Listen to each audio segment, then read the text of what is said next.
네, 오늘 말씀 제목은 이단이란 무엇인가? 이단이란 무엇인가? 이런 제목으로 말씀을 드리겠습니다.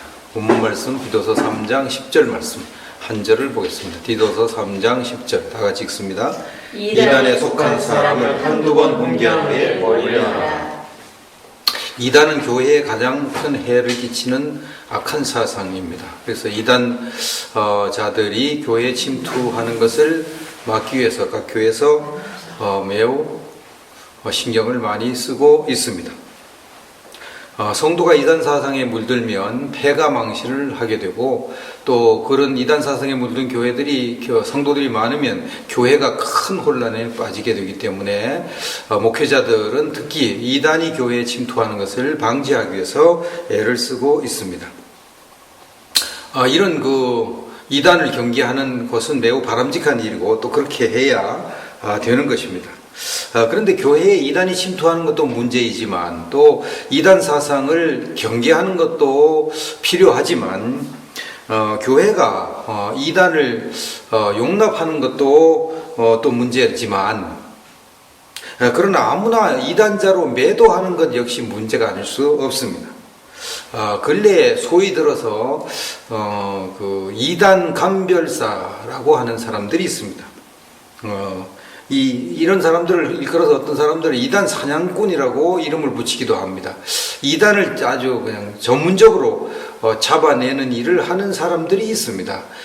그런 사람들이 이단을 이렇게 정확하게 집어내서 이단자를 가려내는 경우도 있습니다만은, 때로는 이단이 아닌 사람까지 막 이단으로 몰아서 마치 중세의 천주교회가 마녀사냥식으로 그냥 자기들의 사상과 맞지 않으면 모두 다 마녀로 취급해서 박해한 것 같이 이단이 아닌 사람까지 이단으로 몰아서 피해를 주는 경우도 없지 않아 있습니다. 그래서 그것 때문에 교회에 상당한 어려움이 닥치기도 하고 목회자들이 어려움을 겪기도 합니다. 목회자가 일단 이단으로 이렇게 지적을 당하면은 그것을 이제 방어하기 위해서 그 논리를 펴야 되고 또 거기에 또 신경을 써야 되고, 그러니까 참 괴롭고 어렵습니다.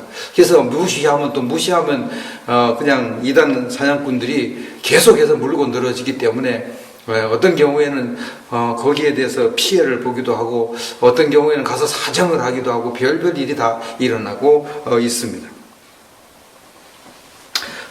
성경에도 예수님이 이단으로 몰려서 고통을 당하신 적도 있고, 사도들도 이단자로 부당하게 취급을 받은 경우가 있습니다.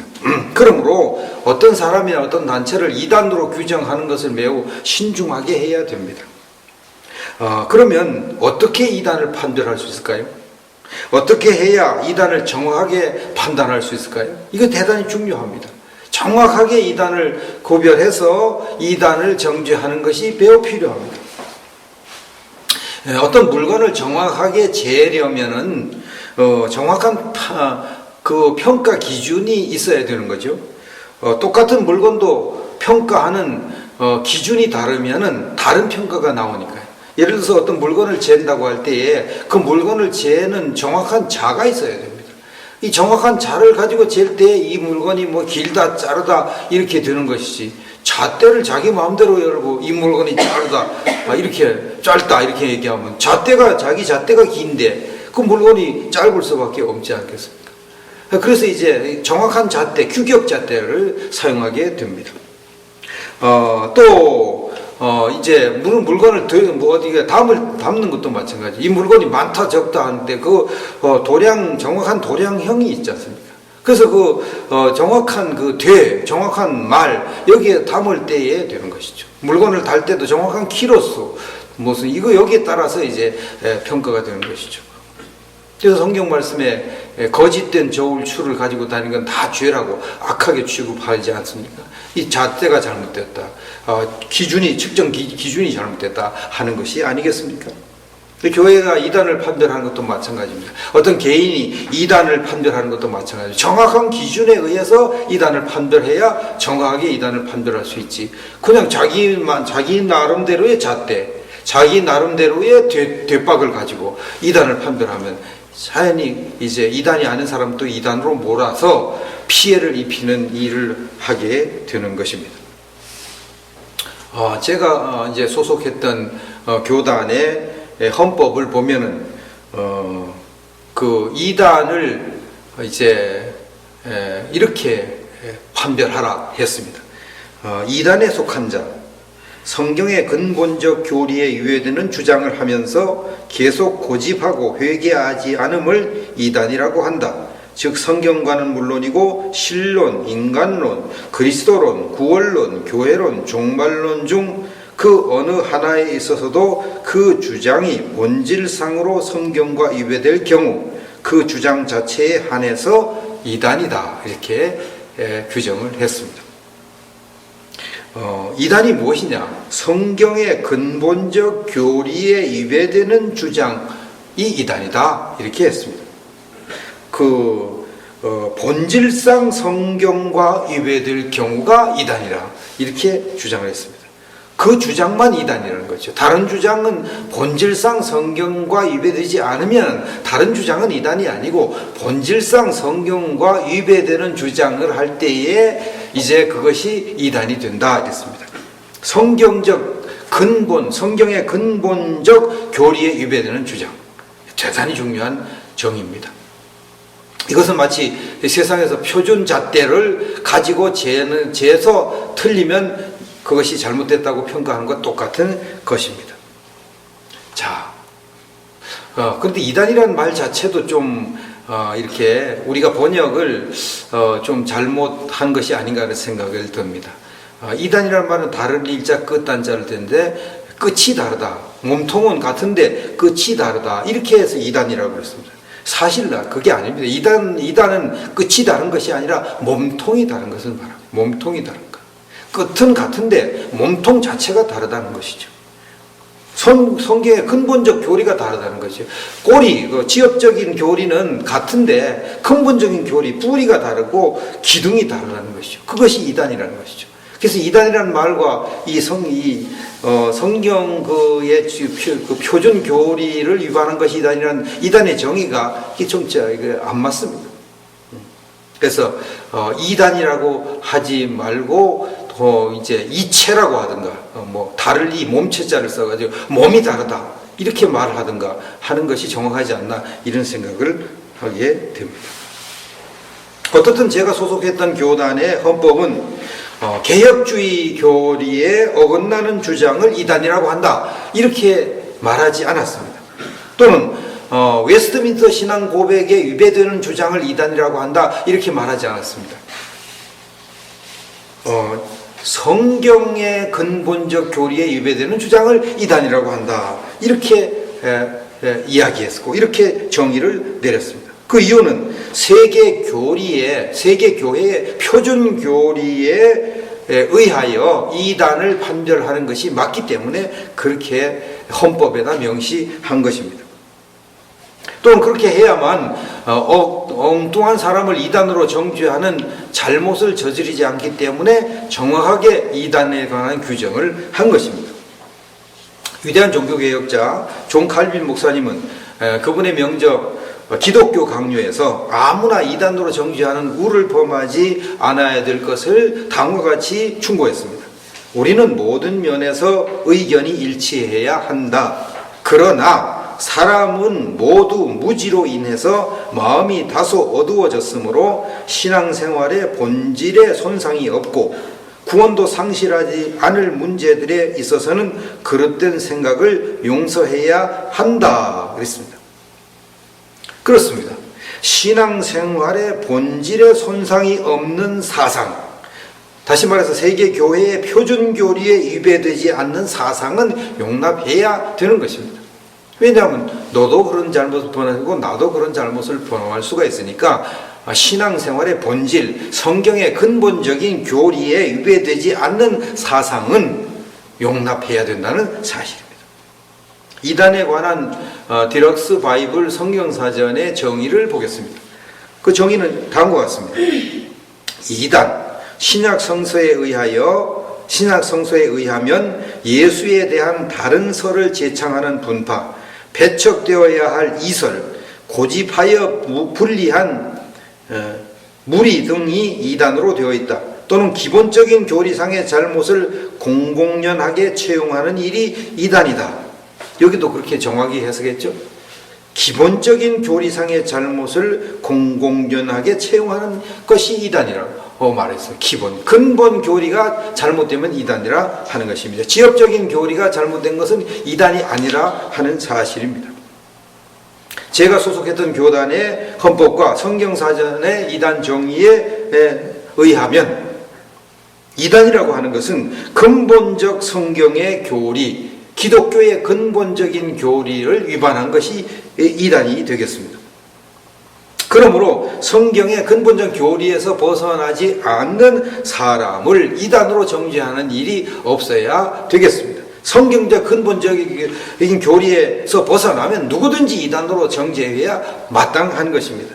큰 교회에 아주 힘있는 목사님이 성경의 근본적 교리에서 벗어난다. 그건 당연히 이단이 돼야 되는 것이죠.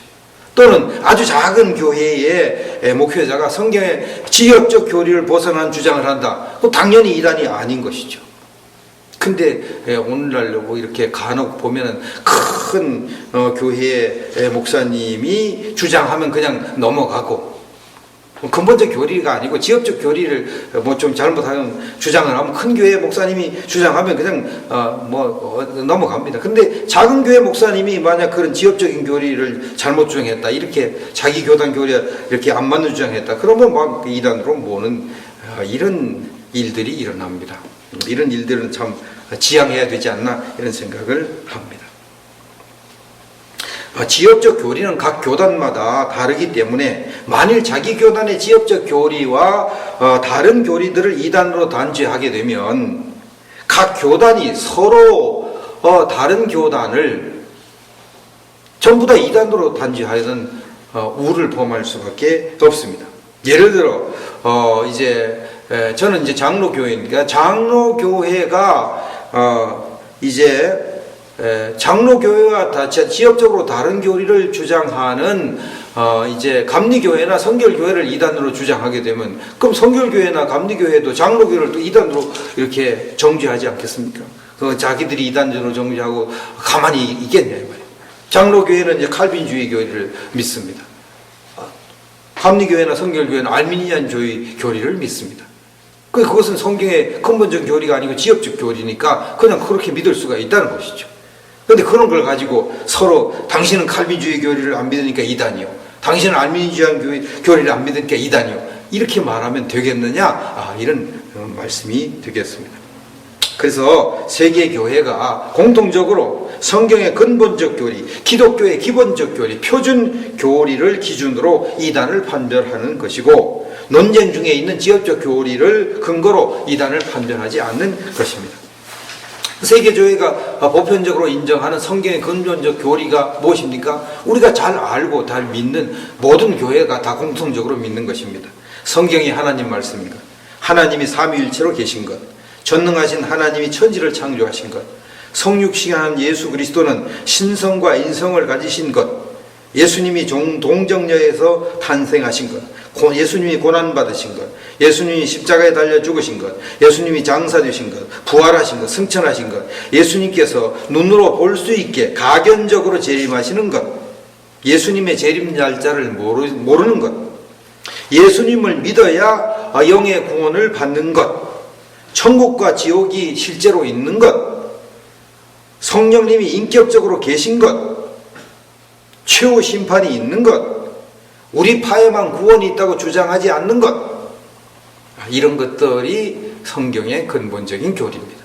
이런 성경의 근본적인 교리는 성경에 명백하게 제시되어 있고 각 교단들이 다 인정하는 교리이기 때문에 여기엔 이론의 여지가 있을 수가 없습니다. 만약 이것 중에 하나를 부인한다, 그러면 명백한 이단입니다.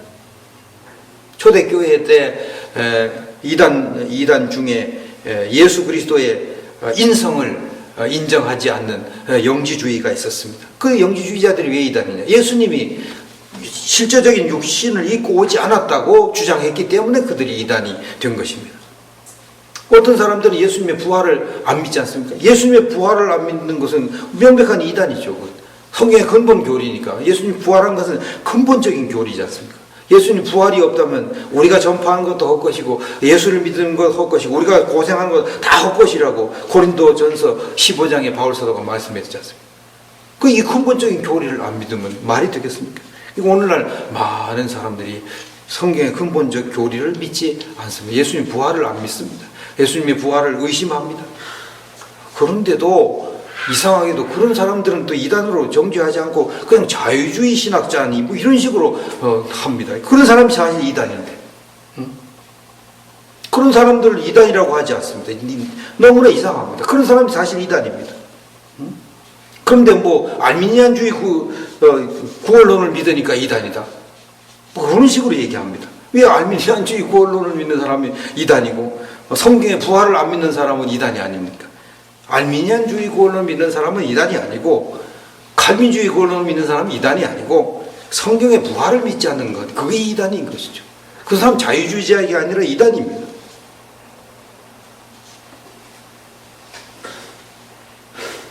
세계교회는 성경의 그 지역적 교리들을 다르게 해석하기 때문에 이제 지역적 교리들이 각 교단마다 다른 경우가 많습니다. 성령세례론만 해도 성령세례 단회론, 성령세례 연속론, 성령세례 절충론 여러 가지 있어요. 성령세례는 이제 오순절에 끝났다 이렇게 주장하는 건 단회론. 성령세례는 오순절 이후에도 계속된다 연속론. 성령세례는 오순절에 끝나기도 했지만 지금도 계속된다 절충론. 이 세 가지 사상이 다 교단마다 사람마다 다 다릅니다. 그건 이거 가지고 네가 옳으니 내가 옳으니 할 수 있습니까? 너는 이단 나는 이단 아니라 할 수 있습니까? 알 수 없습니다. 그 다음에 영혼 구원에 관한 교리도 마찬가지입니다. 은혜 구원론, 행위 구원론 다릅니다. 은혜 구원론은 칼빈주의 구원론이죠. 행위 구원론은 알미니안주의 구원론이죠. 두 교리가 다 다릅니다. 그러나 그들도 똑같이 예수 믿어 구원받는다 이렇게 주장합니다. 예수 믿어 구원받지만 행위를 좀 해야 된다. 아니다. 하나님의 은혜로 한다. 이 강조점이 다를 뿐이죠.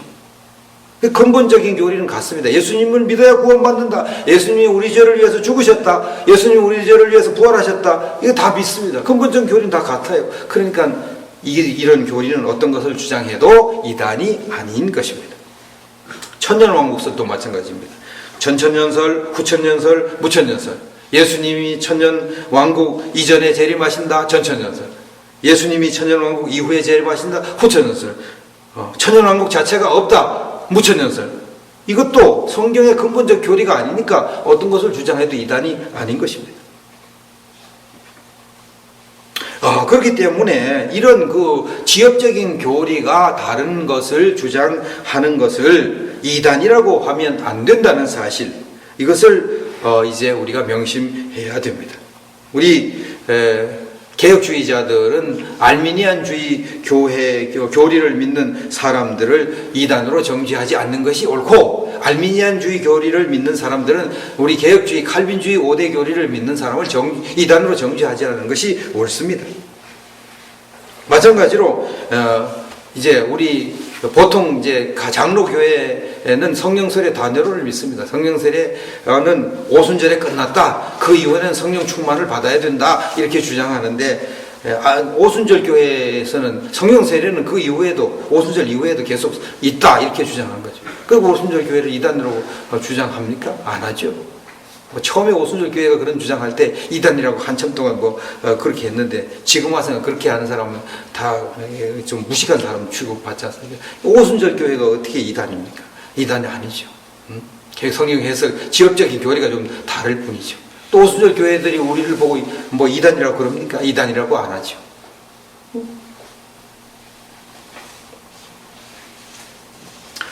제가 소속했던 그 교단은 칼빈주의 5대 교리를 믿고 웨스트민스터 신앙 고백을 믿습니다. 칼빈주의 5대 교리, 웨스트민스터 신앙 고백, 성경을 아주 이렇게 열심히 연구해서 만들어진 훌륭한 문서인 것은 사실입니다. 그러나 이것이 성경의 근본적 교리와 같이 완벽하지 않습니다. 이 칼빈주의 5대 교리에도 부족한 부분이 있고, 웨스트민스터 신앙 고백에도 부족한 부분이 있습니다. 설명을 충분히 하지 못한 부분이 있습니다. 웨스트민스터 신앙 고백은 칼빈주의 5대 교리에 근거해서 만들었기 때문에 칼빈주의 5대 교리에 충분히 설명하지 못한 부분이 있기 때문에 웨스트민스터 신앙 고백도 자동적으로 이제 문제가 좀 있습니다. 근본적인 교리는 다 맞는데 지엽적인 교리가 문제가 있습니다. 그걸 인정해야 됩니다. 그렇기 때문에 지금까지 이것이 옳으냐 그러냐 자꾸 논쟁을 하는 것이죠. 칼빈주의 5대 교리가 그러냐 옳으냐 자꾸 하는 거죠. 근본적인 교리가 아니고 또 지엽적인 교리는 서로 다르니까 그렇게 되는 것입니다. 그런데 이런 것을 논쟁을 하지만 서로 이제 인정하지 않습니까? 칼빈주의를 믿는 사람들, 아르미니안주의 교리를 믿는 사람들이 서로 다 서로를 인정합니다. 이것은 뭘로 증명합니까? 한국교회에서 이제 기독교 연합회를 이제 가지고 하고 있습니다. 그 연합회 할 때 칼빈주의 5대 교리 믿는 사람만 받아줍니까? 아닙니다. 아르미니안주의 5대 교리 믿는 사람도 다 연합회에 받아줍니다. 이단을 안 받아주십니다. 이단으로 판명이 되면 안 받아줍니다. 이단이 아닌, 그러니까 아르미니안주의 교리 5대 교리는 믿거나 칼빈주의 5대 교리를 믿으면 이단 아니라는 것이죠. 오순절 교회 믿거나 아니면 장로교회 성령을 믿는 사람들 이단이 아니니까 다 같이 연합회 활동을 합니다. 각 교대 내 지역적 교리들이 서로 다른 것은 어떤 교단도 성경의 지역적 교리들을 명확하게 설명하지 못했기 때문에 그런 현상이 일어나는 것입니다. 그러므로 이제 성경에 명확히 그 교리를 성경을 명확히 설명하지 못한 지역적 교리들, 그것 때문에 논쟁이 있는 교리들은 우리가 서로 이렇게 자꾸 연구를 해야 됩니다. 거기에 대해서 자꾸 연구하고 서로 토론하고 활발하게 해야 됩니다. 그렇게 할 때에 이제 진정한 개혁이 일어나는 것이죠. 성령 세례론도 하여튼 결론이 날 때까지, 명확한 결론이 날 때까지 계속해서 연구하고 토론해야 됩니다. 그런 분위기를 만들어줘야 됩니다. 특히 어디가 해야 됩니까? 개혁을 표방하는 교회들이 해야 됩니다. 우리는 종교개혁자의 후손이다. 이것을 강력하게 주장하는 교단이 장로교단 아닙니까? 그래서 개혁주의라고 그러는 거예요. 우리는 개혁주의다. 개혁주의가 뭡니까? 잘못된 거 고치는 주의가 개혁주의 아니겠습니까? 그럼 뭐가 잘못됐느냐? 지엽적인 교리가 잘못됐어요. 지엽적인 교리가 아직 명확하게 설명이 못 되기 때문에 자꾸 반론이 일어나는 것입니다. 똑같은 그 건전한 교단 가운데 인정 안 하는 것입니다. 그걸 결론이 날 때까지 자꾸 연구해야 됩니다. 그런데 이것은 개혁주의 교리에 위배되니까 하지 말아라. 이건 개혁주의가 아니죠. 이건 완전히 보수주의죠. 완전히 보수주의. 절대 고치지 않는 보수주의. 이런 것을 민주화운동을 좋아하는 사람들은 수구꼴통이라고 그러지 않습니까? 수구꼴통주의. 개혁주의가 말로는 개혁주의하고 이제 속으로는 수구꼴통주의 하면 되겠습니까? 그거 안 되죠. 진짜 개혁주의는 지역적인 교리들을 활발하게 발표할 수 있도록 용인을 하는 것입니다. 그렇게 해서 정말 지역적 교리를 정확하게 표준 교리로 만들게 하는 것입니다. 비록 우리 개혁교단에서 이제 성령세례 단회론을 주장하는 것이 대세이지만 성령세례 연속론이 진짜냐? 그것도 한번 정말 따져보자. 그 연구 한번 해봐라. 마음껏 연구해봐라. 옳은지 그런지 한번 검토해보자. 그렇게 해야 됩니다. 근데 우리는 성령세례 단회론을 주장하니까 무조건 성령세례 연속론은 안 된다. 이것은 개혁이 아니고 이건 수구 꼴통이라는 것이죠. 그렇게 하면 안 되죠. 그럼 개혁주의라는 말 쓰지 말아야죠. 개혁주의라는 말이지만 우리는 수구주의다. 이렇게 말을 해야 옳지 않겠습니까?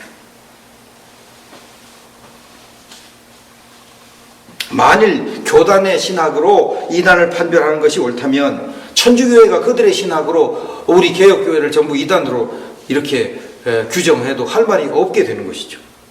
마찬가지로 아르미니안주의 교회를 믿는 사람들이 칼빈주의 교회를 믿는 우리를 보고 너희들 이단이다. 그래도 우리 할 말이 없죠. 왜냐하면 그들의 기준에 의하면 우리가 이단이니까. 그들의 교리에 의해 우리가 다르니까. 그러므로 우리도 마찬가지로 우리 교단 교리와 다른 교리를 믿는 사람들을 다 이단이라고 하면 안 됩니다. 우리 교단의 근본적인 교리와 다른 주장을 하면 이단이고 우리 교단의 지엽적인 교리와 다른 주장을 하면 이단이 아닌 것으로 인정해서 용납을 해야 된다는 사실입니다. 자기 교단의 신학을 기준으로 이단 여부를 판단한 극단적인 예가 천주교회죠. 천주교회가 다 그렇게 했지 않습니까? 그 다음에 유대인들이 그랬습니다. 우리가 그들의 잘못된 전철을 밟아서 되겠습니까? 그러면 안 되죠. 참고로 말씀드리면 감리교단의 김홍도 목사님, 금난교회 목사님이죠. 이제 은퇴하셨는데 그 목사님은 참 특이하게도 감리교단이 다 알미니안주의 교리를 이제 믿는데 그분은 칼빈주의 교리를 믿습니다. 칼빈주의 구원론을 믿습니다. 공공연하게 칼빈주의 구원론을 가르칩니다. 그래도 감리교단에서 그분을 이단으로 정죄하지 않습니다. 그분은 아주 오래전부터 그런 주장을 했는데 이단이라고 전제해요. 왜냐하면 그렇게 볼 수도 있다고 여기니까 그러는 것입니다. 그리고 장로교단의 웨스트민스터 신학교가 있습니다. 웨스트민스터 신학대학원 대학교인데 그 대학교의 권영경 교수님은 행위 없는 구원이라고 하는 책을 쓰셨는데 그 책에서 알미니안주의 교리를 주장했습니다. 행함으로 구원을 받는다 이렇게 주장을 했습니다. 그런데도 그 교단에서 그 교수님을 이단으로 정죄하지 않습니다. 그냥 용납합니다. 뭐 그렇게 주장할 수 있으니까. 그건 지엽적인 교리니까 그냥 용납해 두는 것입니다. 사랑하는 여러분, 이단을 용납하는 것도 잘못입니다. 그러나 또 이단을 자기 교단의 지엽적 교리와 다른 사람들을 무조건 다 이단이라 이렇게 주장하는 것도 잘못입니다. 이 두 가지 오류에 빠지지 않도록 조심해야 됩니다. 모든 목회자들과 성도들은 성경의 근본적 교리를 철저하게 수호해야 하는 동시에 논쟁 중에 있는 지엽적 교리를 활발하게 토론하도록 허용해야 됩니다. 그렇게 할 때 신학의 발전과 교회의 발전을 이룰 수가 있습니다. 이단을 용납하는 것도 문제지만 자기 교단의 지엽적 교리와 다른 교리를 주장하는 사람을 무조건 이단으로 정죄하는 것고 또 자기 교단의 지엽적 교리에 관해서 연구하고 발표하는 것을 금하는 것도 문제입니다. 이런 것은 반드시 우리가 이제 개혁을 해야 되는 것입니다. 제가 교단에서 쫓겨나서 새로운 교회를 개척했으므로 이제는 제가 교단에서 쫓겨나게 된 사정을 좀 얘기해도 될 것 같습니다. 저는 이제 이것이 성령 세례다, 이것이 구원이다라는 그런 제목의 책을 썼습니다. 그 책을 쓴 것 때문에 교단에서 축출됐습니다. 이것이 성령 세례다는 제가 이제 성령 세례를 체험하고 난 다음에 성령 세례는 오순절 이후에도 계속되는구나 이것을 깨닫게 되었습니다. 그래서 제가 성경을 연구해서 이것이 성령 세례는 오순절로 끝난 것이 아니고 성령 세례는 오순절 이후에도 계속된다 이렇게 주장했습니다. 제가 장로교회에 이제 지역적 교리인 성령 세례 단회론을 집어내 던지고 성령 세례 연속론 오순절 교단의 교리를 받아들인 것입니다. 그렇게 되니까 이제 그걸 문제 삼아서 왜 이런 주장을 하느냐, 그런 주장을 하지 말아라. 나는 그런 주장이 성경에 정확하다, 정확한 깨달음이다 이렇게 주장을 하면서 이제 계속 버티고 또 이것이 구원이다는 것은 이제 성경에서 지금까지는 칼빈주의 5대 교리를 주장했는데 저는 칼빈주의 5대 교리의 일부가 잘못됐으니까 고쳐야 된다 이렇게 주장했습니다. 그 내용 중에 하나가 우리 그 칼빈주의 5대 교리에 의하면은 죄를 많이 짓는 신자는 가짜 신자라는 주장을 하고 있습니다. 죄를 많이 짓는 신자는 가짜 신자다 이렇게 주장합니다. 그래서 저는 성경 연구한 후에 고린도전서 5장 1절에서 5절 말씀에 보니까 자기 아버지 아내를 취해서 동거 생활하는 사람도 그리고 그 죄를 회개하지 않고 버티는 그 사람도 바울 사도가 그의 육신을 보라고 그의 영을 구원하도록 한 걸 보니까 죄를 많이 짓는 신자가 다 가짜 신자는 아니다 이렇게 주장을 했습니다. 저는 요한복음 10장 28절 29절의 말씀에 근거해서 한 번 영생을 얻은 사람은 절대로 영생을 잃지 않고 죄를 아무리 많이 지어도 그 사람은 반드시 구원을 받는다 이렇게 주장을 했습니다. 그러니까 또 이것도 이제 교단 교리와 안 맞아요. 교단의 근본적 교리는 저도 다 같죠. 예수 믿어야 구원받는다 다 같은데 지역적 교리가 또 충돌이 일어나니까 그것도 하지 말라고 했습니다. 그래서 이제 처음에 제가 그런 그런 교리를 주장하니까 이제 교단에 이제 어떤 목사님들이 그것은 이단이다 이렇게 주장했습니다. 그래서 저는 우리 교단의 헌법과 성경을 근거해서 또 이렇게 성경 사전의 이단 정의를 근거해서 내가 성경의 근본적인 교리를 위반하지 않고 이제 기업적인 교리를 내가 교단의 교리와 다르게 주장했는데 내가 왜 이단이냐 이렇게 주장을 했습니다. 그런데도 불구하고 계속 이단이라고 주장하면서 저의 책을 전부 다 폐기하라고 했습니다. 다 회수해서 폐기하라. 그러면 용서해 주겠다 그랬습니다. 저는 하나님이 깨닫게 해주신 진리를 그렇게 폐기할 수 없다 이렇게 얘기했습니다. 그래서 너는 이단이 아니라는 것을 계속 헌법을 근거해 주장하니까 나중에는 저를 이단이라고 말하지 하는 그 목회자들이 한 사람도 없었습니다. 어떤 목사님은 공개적으로 나가서 노회하는데 나가서 이화영 목사님 이단이 아닙니다 이렇게 주장했어요. 그래도 아무도 이화영 목사 이단입니다 이렇게 주장하는 사람이 없었습니다. 그런데도 참 아이러니하게도 그분들은 저의 주장을 하지 말라고 했습니다. 왜냐하면 총회 신학위원회에서 제 주장을 제가 한 주장을 하지 말라고 공고를 했기 때문입니다. 그거 참 이상하죠. 지역적인 교리는 활발하게 토론하고 연구해서 발표해야 개혁이 일어나는데 교단의 지역적인 교리 아직 결론도 내려지지 않고 논쟁 중에 있는 교리를 제가 개혁하니까 개혁을 하지 말라고 총회 신학위원회에서 이제 공고를 하니 이건 정말 참 답답한 노릇이 아닐 수 없습니다. 그런 것을 그 총회 신학위원회 공고를 근거해서 노회원 목사님들이 그 총회 신학위원회에서 이렇게 하지 말라고 그랬으니까 하지 말아야 된다. 그럼 저는 그래요. 총회 신학위원회가 교단의 헌법을 위반해가지고 이렇게 하는데 이걸 받아들여야 되느냐? 받아들이면 안 된다. 그리고 나는 이거 정말 하나님이 깨닫게 해주신 것이고 양심적으로 이걸 내가 부인하면 안 된다. 이렇게 얘기를 했습니다. 그랬더니 그래도 총회신학위원회에서 한 것을 우리는 따라야 되니까 무조건 저를 처벌하겠다 이렇게 주장했습니다. 처벌할 때면 처벌해라. 마음대로 해라. 이렇게 저는 버텼습니다. 그 이제 마지막 저를 이제 재판하는 제가 이제 얘기했습니다. 제가 나가서 얘기했습니다. 제가 이단입니까? 얘기했습니다. 아무도 이단입니다. 얘기 안 했습니다. 근데 한 분이 저를 쫓아내는데 주동한 한 분이 나와가지고 말씀하기를 이화영 목사님이 이단인지 아닌지 모르겠지만 우리는 총회 신학위원회에서 이화영 목사님의 사상을 전파하는 걸 금하라고 했기 때문에 이화영 목사님을 처벌해야 됩니다. 이렇게 주장을 했습니다. 그 다른 목사님들도 다 그렇게 해야 된다고 대부분 주장을 했습니다. 그렇게 해서 이제 판결을 내려가지고 다수결로 저를 이제 교단에서 쫓아내는 판결을 내렸습니다. 그런데 그 참 아이러니하게도 저를 이제 교단에서 쫓아내는 판결을 내리려면 이제 이단을 주장했다는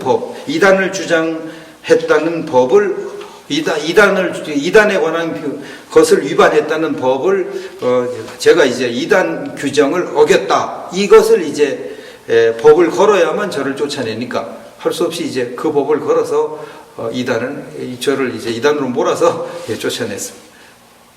말로는 이단이 아니라고 하고 법은 이단으로 하고 하는 이런 이 앞뒤가 안 맞는 판결을 내렸습니다. 이제 나중에 몇 달 후에 이제 제가 전해 들은 바에 의하면 노회원 중에 이제 일부 목사님들이 우리가 판결한 것은 이제 너무 지나치니까 이화영 목사의 목사직을 다시 회복해 주자, 다시 판결을 다시 하자 이렇게 얘기했다 그럽니다. 그런데 그것이 그때는 통과되지 않았다고 그럽니다. 근데 중요한 사실은 결국은 성경에서 위단으로 몰린 사도들이 이단이 된 것이 아니고 하나님이 이단이라고 해야 이단이 되는 것입니다. 성경에서 구약 선지자들이 다 이렇게 거짓 선지자로 매도를 당했는데 그렇다고 해서 그들이 거짓 선지자가 아니고 하나님이 거짓 선지자라고 한 사람들이 거짓 선지자.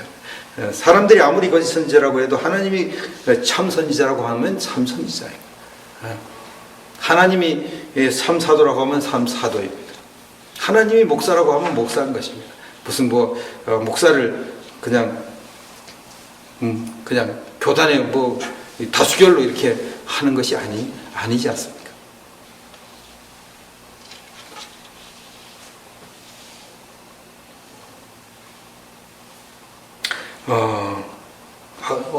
로마인 이야기를 쓴 그 시오노 나나비 작가님이 말씀한 것 다시 한번 소개하겠습니다. 그분은 새로운 사상은 그가 속한 공동체에서 가장 먼저 반대를 받는다, 이런 말씀을 했습니다. 새로운 사상은 언제나 자기가 속한 단체에서 가장 먼저 반대를 받습니다. 그걸 각오하지 않으면 새로운 사상을 주장할 수 없습니다.